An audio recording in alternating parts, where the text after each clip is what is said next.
Какая зарплата? Нет никакой зарплаты. Тебе что, Зеля не сказала, что ты здесь без зарплаты будешь жить, как вторая жена такая? Даже к животным так не обращаются, да?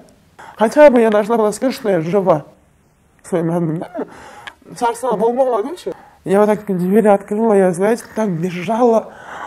И я очень рада, что брата, друзья, да, вот так меня поддержали. Если бы не они, я бы там не осталась, наверное. Знакомые, наверное, спрашивают у меня. И я так рассказываю. Для них это интересно, да? А для меня каждый раз пережить одно и то же, да? Каждый раз скажет, мне так обидно, вот, честно. 3 июня я случайно встретилась с женщиной Зеля. Она моя давняя знакомая. Мы с ней виделись раньше, да? Потом, в городе Шпалуп мы начали с ней общаться. И мен болсам хотела на работу устроиться. И ушин сөйлешіп қалып, я ушиндай жұмысқа кіріш керек эле деп ушин сөйлешіп қалсақ. И Москвада аябай жакшы кишилер бар, ошонун үйүндө поедешь, будешь убираться деді, да? Үй жинап, екі жағын жинайсың, айына 40 000 сомов. Деп айтышты, да? Айтты, да, ежечи. И да, деп сөйлешіп включили. И кетесің бе деп уже так быстро болып кетті, да? Да, деп айтсам, паспорт отправь, деді, загран, фотографию. Я думала, она проверяет то, что мне есть. Я отправила, она уже билет, оказывается, там, я не знаю, кто из них купил. То ли этот купил, или Зеля, но у меня уже билет был готов на 4-го. Она бирасына хайрама айтып қалды да, эме загран бар, даяр болду, сені бір күні учмай болдың депші. Ну, я такая, хорошо, мне надо үйіме бар, киім кешем, дәрді алайын десем, жағдай барын алып береді, зачем тебе ехать деп, ну, не надо депші, вообще тебе купят деп. Хорошо, деп мен с ней поговорила, она мне давай на Ошке поедем, ID-паспорт в Москве не надо, деді, да? Он тебе не нужен будет. Давай мы тебе, ты мне пока это надо, рассрочка, диван, оказывается, дают. Ошонда диванды, давай в рассрочку ты возьмешь мне, да, паспорт беріп тұр, я сама оплачу, как раз сен 1 айдан келсең, я тебе вытащу паспорт, деді. Она так просила, да, и я так подумала, если она мне так, зарплата 40 000, да, для меня нормально. Если такую зарплату в России, в Москве, да, почему бы нет, мы с ней на Ошке поехали, Великий Град, на 2-й этаж, где все диваны работают. Я свой паспорт дала, она взяла диван к себе домой. Вот так мы уехали, в 6 утра уже 4 числа мы поехали в аэропорт, в 8 она меня уже отправила, Джанандай. Дальше вам нельзя далеко, ну, кто провожает в аэропорт уже, меня открыли. Дальше я зашла в этот зал ожидания. Прилетела в Москву, Домодедово. Я вообще раньше не была ни в Москве, ни за границей, да, и, в общем, Домодедово, да, вышла билет на Чепалка, ушел на, значит, я еду. Туда приехала, говорит, собирайте, его зовут Владимир. И жена у него Ольга. Ушла, меня позвала, что ли. И позвала, мы поехали. Куда мы поехали? Я села в его машину, мы поехали домой. Мне же надо узнать про зарплату, какого числа выдается, что да как. Она сегодня сказала, да, какого числа мне зарплата будет? Я хотела уточнить все про это. Какая зарплата? Не будет никакой зарплаты. Я тогда спросила, можно я узнаю, да, сколько, точно, какого числа выдается. Мне же надо было, какая зарплата? Нет никакой зарплаты. Тебе что, Зеля не сказала, что ты здесь без зарплаты будешь жить, как вторая жена такая? Я такая сразу, не поняла, да? А еще не надо, которым я отправила, была же Зеля. Я такая, я говорю, пожалуйста, дайте ей позвонить. И до этого мы идем, чтобы ей позвонить, да, они часто общались по телефону, по WhatsApp. Она, дайте позвонить, десем, барычаня у меня загран был.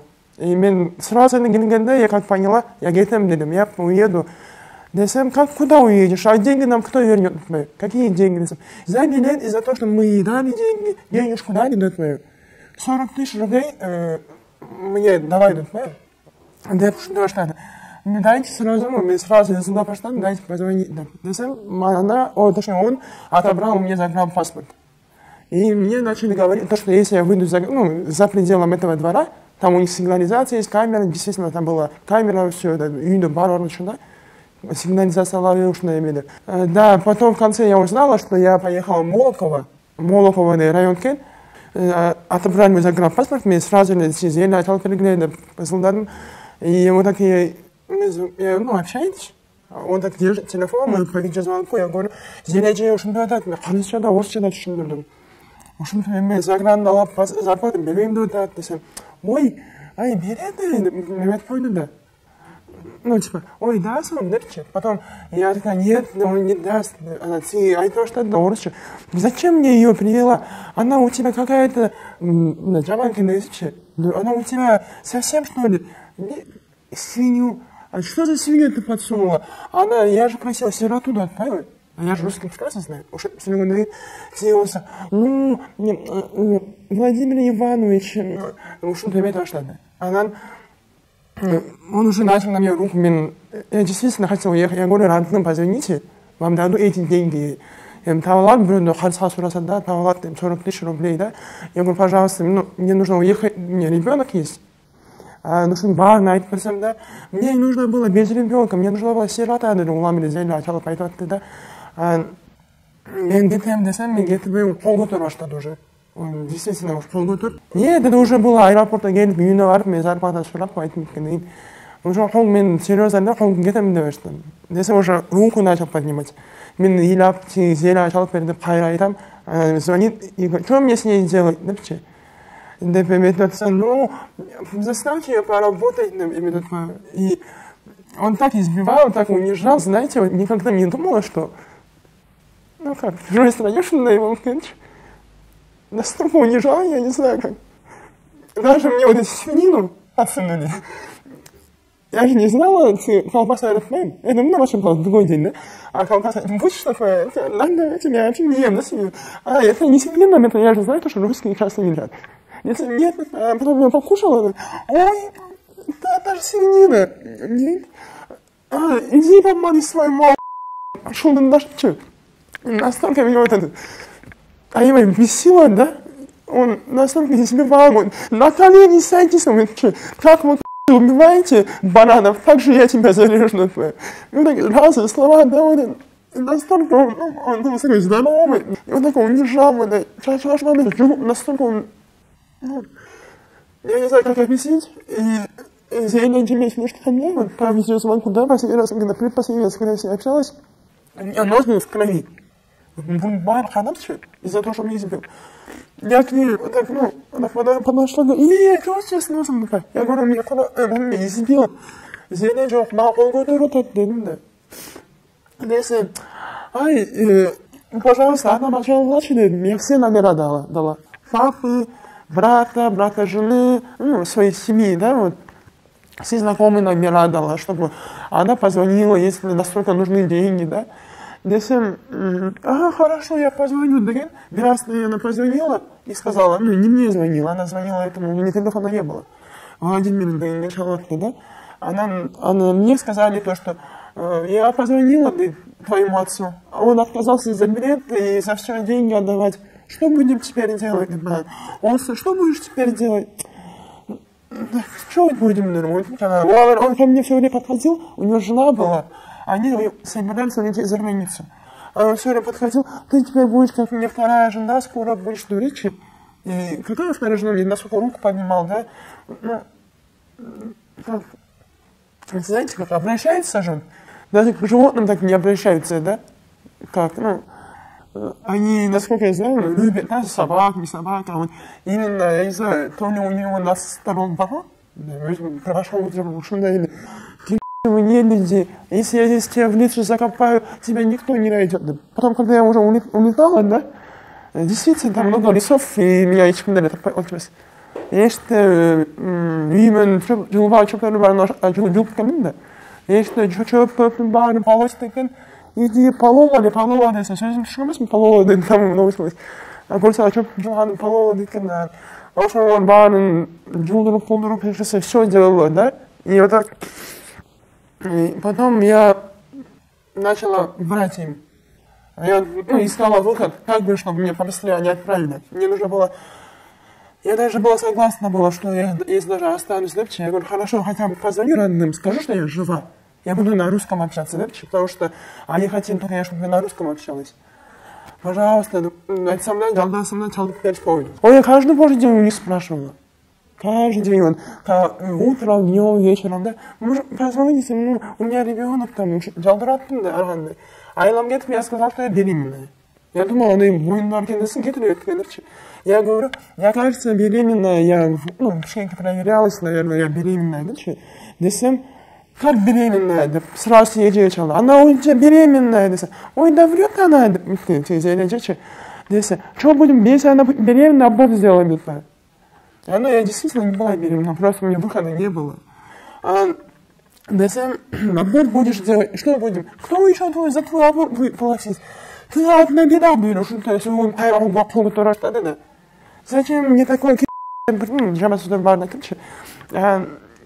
Именно, это я же беременная, уже трудно, десем, мне начали тест для проверки беременности покупать.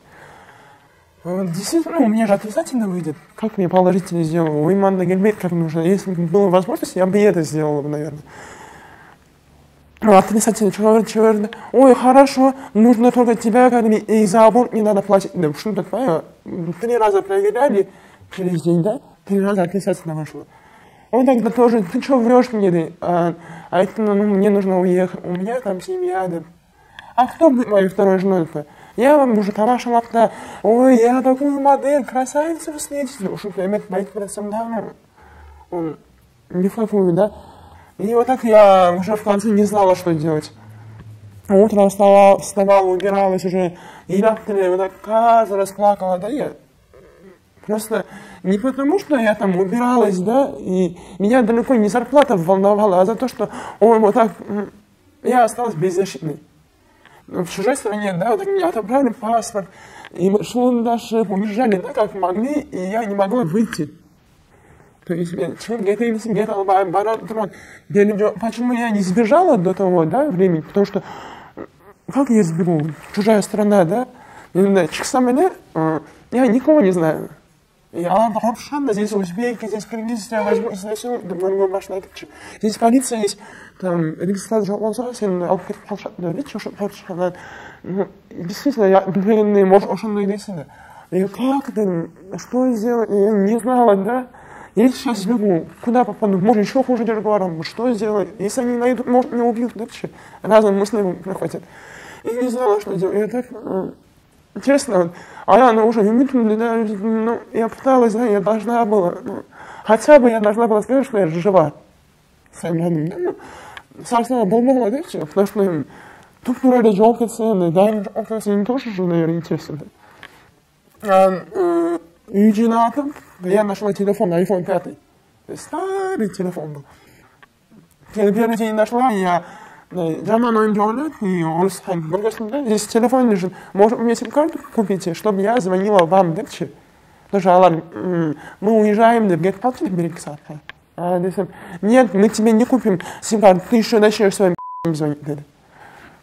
Меня так взбесило это слово.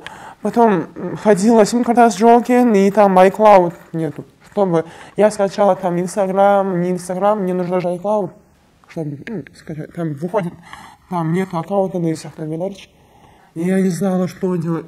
Там же старая версия, такая старая, да. Ничего там не было. Потом я зашла оттуда в Safari. Safari'den в Инстаграм зашла, правда, свой пароль не помню. Я не знала больше, куда я зайду, как, зачем мне этот телефон. Потом искала, зашла, и вспомнила Одноклассники. Я мама позвонила коронавирусом. И маме писала, ой, точнее, я создавала аккаунт. Раньше это было. Когда зашла, и первое дело, сразу пароль, да, вот сидела, вспоминала и вспомнила, да, и зашла, написала брату, Бекеме, и женишке. То, что я в такую ситуацию попала.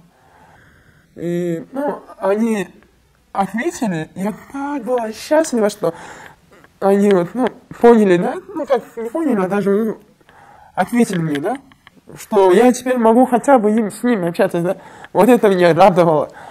Из-за того, что был старый телефон, я не могла им отправить, оказывается, там вообще ничего нельзя было, хорошо могла писать. Потом я, ну, написала, то, что у них проблемы, так, алданып қалып, мен ушунда келіп қалдым деп. Потом брат, это было уже 12-го. Я в обед писала. У нас, у них там в Москве был обед, у нас не знаю, сколько было времени. И написала, и они к 8 вечера должны были уехать. Я должна была уйти, да, и мой брат отправил своих друзей из Москвы, да, чтобы они меня забрали. И я вот так дверь открыла, я, знаете, так бежала. Я в жизни такой страшный. Порой, когда там, я не знаю, кто пережил или нет, да, так боишься, так, ты ничего не знаешь, просто бежишь. И мне сказали, что за машина. Машина, говорю, и мы поехали. Я очень рада, что брата, друзья, да, вот так меня поддержали. Если бы не они, я бы там не осталась, наверное. И если бы не мой брат, да, они меня забрали, я уехала, переночевала, на следующий день мы поехали, наверное, в посольство, не знаю, посольство барды. Там мне сразу же, помогли тоже. Мне без заграна, без ничего, ушла, понимаете. Там временный загран, по-моему, взяли, паспорт сделали, и я прилетела. Скажем, по-моему, меня его еметтер, гнолештер. Знаете, вот самое обидное то, что эта женщина в 5 утра поехала к моему отцу. И у меня папа в возрасте. Зелень этот фильм. Поехал в 5 утра к моему отцу домой. Приехала. И она сказала то, что я украла деньги. И то, что я золото украла. Но такого не было. Понимаете, то, что мне не то, чтобы их золото красть. Я даже там вещи не свои, то, что мне купили, да, так скажем. Или мне дали, да, что военную жизнь но то, что мне дали, я даже это не забрала. Просто приходится, да, знакомые, наверное, спрашивают у меня. И я так рассказываю. Для них это интересно, да? А для меня каждый раз пережить одно и то же, да? Каждый раз мне так обидно, вот, честно. Не знаю, что еще добавить. Вот. Я ее знала, да, как хорошая женщина, да, у нас подруга была знакомая, вот, точнее, моя знакомая нас познакомила. Но я не слышала, что она продает. Если бы я это слышала, что она отправляет. Зачем? Нет, не слышала.